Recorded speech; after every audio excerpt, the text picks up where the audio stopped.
दोस्तों, घर में लड्डू गोपाल को रखना जितना सुख समृद्धि और सौभाग्य लाता है महाराज, उतना ही बड़ा जिम्मा भी आपके कंधों पर डाल देता है।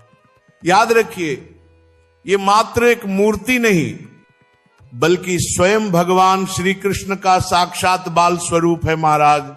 अगर आपने उन्हें अपने घर में विराजमान किया है तो उनकी सेवा आपको उसी तरह करनी होगी जैसे कोई मां अपने नन्हे लाल की करती है। जरा सी लापरवाही, जरा सी भूल, और वही लड्डू गोपाल जिनकी कृपा से जीवन में आनंद बरसता है, वही आपसे रूठ भी सकते हैं। कई लोग बिना जाने ऐसी भूलें कर बैठते हैं जो न केवल उनकी किस्मत रोक देती है महाराज, बल्कि घर में अनजाने दुखों को आमंत्रित कर देती हैं। आज मैं आपको बताने जा रहा हूं वे गुप्त और अत्यंत आवश्यक बातें जिन्हें हर भक्त को जानना ही चाहिए। और यकीन मानिए, जो आखिरी रहस्य मैं खोलने वाला हूं महाराज, वह आपको भीतर तक हिला देगा। शायद आपने कभी सोचा भी न हो कि ऐसी भूल आपके घर में हो रही होगी। इसलिए अंत तक ध्यान से सुनते रहिए, क्योंकि इसे सुनने के बाद आपको कहीं और खोजने की आवश्यकता नहीं पड़ेगी। तो जल्दी से कमेंट में लिखिए जय लड्डू गोपाल की। और अब बढ़ते हैं उस दिव्य रहस्य की ओर महाराज। दोस्तों, घर में लड्डू गोपाल जी को स्थापित करना केवल एक परंपरा नहीं है, ये तो अपने ही घर में भगवान श्री कृष्ण को परिवार के सदस्य की तरह बसाना है महाराज। जब भी कोई नन्हा बच्चा घर आता है तो हम कितने प्रेम से उसकी देखभाल करते हैं, ठीक वैसे ही लड्डू गोपाल की सेवा करनी होती है। हर दिन उनकी सेवा की शुरुआत होती है स्नान से। सुबह सुबह पंचामृत स्नान कराना, ऐसा लगता है जैसे मां अपने नन्हे लाल को नहलाकर नए दिन के लिए तैयार कर रही हो महाराज। दूध, दही, शहद, घी और गंगाजल से स्नान कराने के बाद कोमल वस्त्र पहनाएं, साफ वस्त्र पहनाकर उनके माथे पर चंदन का तिलक, सिर पर मुकुट, कानों में बाली, कमर में करदनी और पैरों में नन्ही पायल। ये सब केवल श्रृंगार नहीं, सेवा और प्रेम है महाराज। और जब आप सजाकर उनकी ओर देखते हैं तो लगता है जैसे नंदलाल स्वयं आपके आंगन में खेल रहे हों। जिस प्रकार हम बच्चों को समय पर भोजन कराते हैं, वैसे ही ठाकुर जी का भी दिन भर का भोग निश्चित होना चाहिए।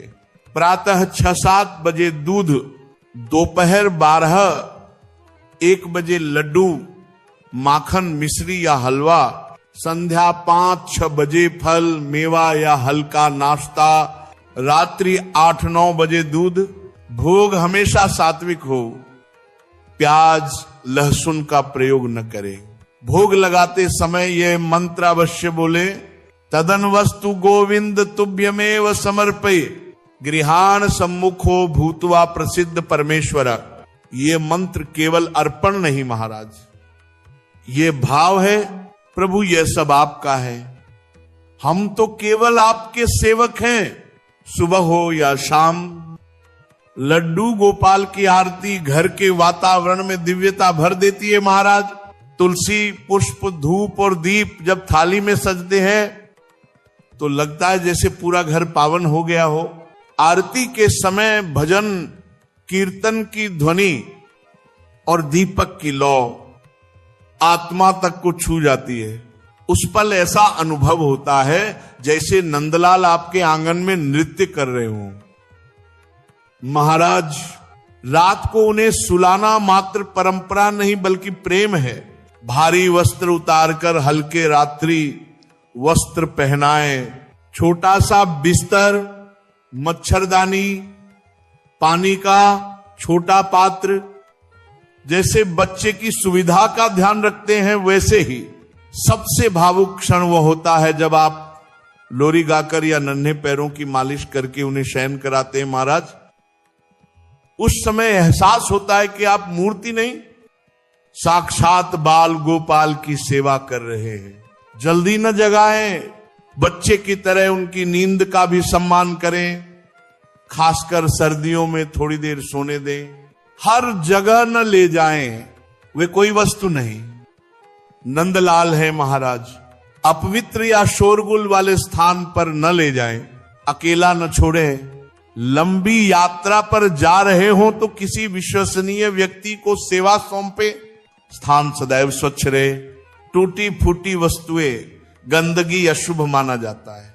एक ही विग्रह रखें, यदि दो हो तो एक को बलराम स्वरूप मानकर पूजें। स्थापना शुभ दिन पर करें, जन्माष्टमी, एकादशी, पूर्णिमा या राधाष्टमी उत्तम। गर्मियों में हल्के वस्त्र, ठंडी चीजों का भोग, कम धूप। सर्दियों में ऊनी वस्त्र, गर्म बिस्तर, गर्म भोग। पूरा परिवार मिलकर सेवा करे तो घर में प्रेम और भक्ति दोनों बढ़ते हैं। बच्चों को भी सेवा में शामिल करें, इससे उनमें संस्कार विकसित होते हैं महाराज। नियम जरूरी है, पर असली शक्ति आपके प्रेम और समर्पण में है। जब आप भाव से सेवा करते हैं तो भगवान केवल आपके मंदिर में नहीं, आपके हृदय में बस जाते हैं महाराज। और जब भगवान हृदय में बस जाएं, तब सुख, समृद्धि, शांति अपने आप आपके जीवन में उतर आती है। लड्डू गोपाल को घर में रखने के फायदे: सुख समृद्धि का आगमन, घर धन धान्य से भरता है। सकारात्मक ऊर्जा का प्रवाह, नकारात्मकता दूर होती है। परिवार में प्रेम और एकता, सेवा से रिश्ते मधुर होते हैं। मन की शांति, तनाव से मुक्ति, आरती, भोग से मन शांत होता है। संतान सुख, बाल स्वरूप की पूजा से दंपतियों को विशेष फल मिलता है। स्वास्थ्य और दीर्घायु का आशीर्वाद, नियमित सेवा से रोग दूर होते हैं। कर्म शुद्धि और आत्मिक उन्नति, सेवा से करुणा,